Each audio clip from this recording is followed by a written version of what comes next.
राजस्थान के टोंक को सचिन पायलट का गढ़ माना जाता है। इस बार बीजेपी यहां से हैट्रिक लगाने के लिए पूरी कोशिश कर रही है। विधानसभा चुनाव में जातीय समीकरण को साधना हो या फिर विकास की सौगात देना, बीजेपी हर मोर्चे पर आगे रहने की कोशिश कर रही है। दरअसल राजस्थान में पिछले 30 सालों से यानी कि 3 दशक से ज्यादा समय से नगर निकाय चुनावों से लेकर विधानसभा चुनाव और फिर लोकसभा चुनावों तक में टोंक जिले को रेल से जोड़ने का मुद्दा गरमा जाता था और इस समस्या को लेकर पिछले 3 दशक से भी ज्यादा समय से कई संगठनों ने अपनी आवाज बुलंद की। कभी बीजेपी कांग्रेस पर तो कभी कांग्रेस बीजेपी पर आरोप लगाती रही। यूं मानो कि टोंक की रेल क्या हुई, बच्चों की फुटबॉल बन गई, कभी इधर तो कभी उधर।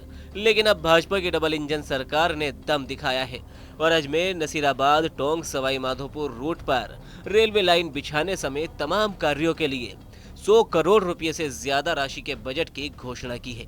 उधर उत्तर पश्चिम रेलवे के अधिकारियों ने भी पत्र जारी कर इसकी पुष्टि कर दी।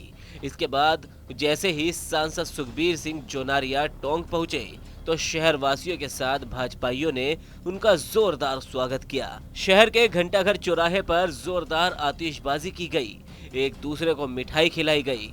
सांसद सुखबीर सिंह जोनापुरिया का धन्यवाद दिया गया। वहीं सांसद सुखबीर सिंह जोनापुरिया ने मीडिया से बातचीत करते हुए कहा कि भाजपा सरकार ने पहले भी 10 करोड़ रुपए की राशि स्वीकृत की थी और अब 100 करोड़ की राशि की और स्वीकृति दी है।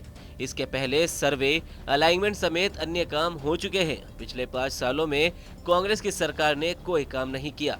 अब प्रधानमंत्री नरेंद्र मोदी के नेतृत्व में डबल इंजन की सरकार बनी है। रेल मंत्री ने इसकी घोषणा की, जल्द ही इसका काम शुरू हो जाएगा और पूरा बजट भी मिल जाएगा। मैं समझता हूँ दोनों सरकार एक ही हैं और देश के प्रधानमंत्री के नेतृत्व में कहीं कोई इस बात की जरूरत नहीं है कि राज्य सरकार और स्टेट सेंटर क्या करेगा। आज ये मान के चलो कि माननीय प्रधानमंत्री ने और माननीय रेलवे मंत्री ने, माननीय अश्विनी वैष्णव जी ने ये मंजूर कर दी। सरकार दोनों ऊपर नीचे हमारी है, हमें कोई इस बात की वो नहीं कि स्टेट और सेंटर क्या है। और राज्य सरकार की ओर से भी घोषणा होगी 8 तारीख को। मैं समझता हूँ राज्य सरकार की घोषणा जो सबसे बड़ी बात है, जहाँ से होनी थी वहाँ पर बजट ही आ गया, अब घोषणा नहीं है, अब तो धरातल पे है। रूट मैप क्या रहने वाला है? रूट मैप जो पहले मैंने बताया अलाइनमेंट हुआ था, अकबर खान के यहाँ पर टीम रही है, जो अजमेर नसीराबाद से बाया टोंक हो तो चौथ का बरवाड़ा, जो रूट वही था वही है और उसी पे काम होगा। मैं समझता हूँ कांग्रेस के सरकार में जब सेंटर में कांग्रेस की गवर्नमेंट थी उस टाइम ये प्रपोजल उन्होंने तैयार किया था कि 50% स्टेट देगा और 50% सेंटर देगा। आज मोदी जी ने वो सारे चीज़ उलट करके और ये तय कर दिया कि जिस काम को हम लेंगे उस काम को पूरा करेंगे, ये मोदी की गारंटी है। केंद्र सरकार करेगी इस योजना को पूरा? मैं समझता हूँ इसमें इटबट की जरूरत नहीं, स्टेट और सेंटर दोनों एक है। आपको बता दें कि पूर्ववर्ती कांग्रेस की केंद्र सरकार ने 2 भागों में इस प्रोजेक्ट को पूरा करने का काम तय किया था, जिसमें जमीन का अधिग्रहण और आवंटन की जिम्मेदारी राज्य सरकार की तय की गई थी और रेलवे लाइन से लेकर रेल को पटरी पर दौड़ाने के लिए केंद्रीय रेलवे मंत्रालय की जिम्मेदारी थी।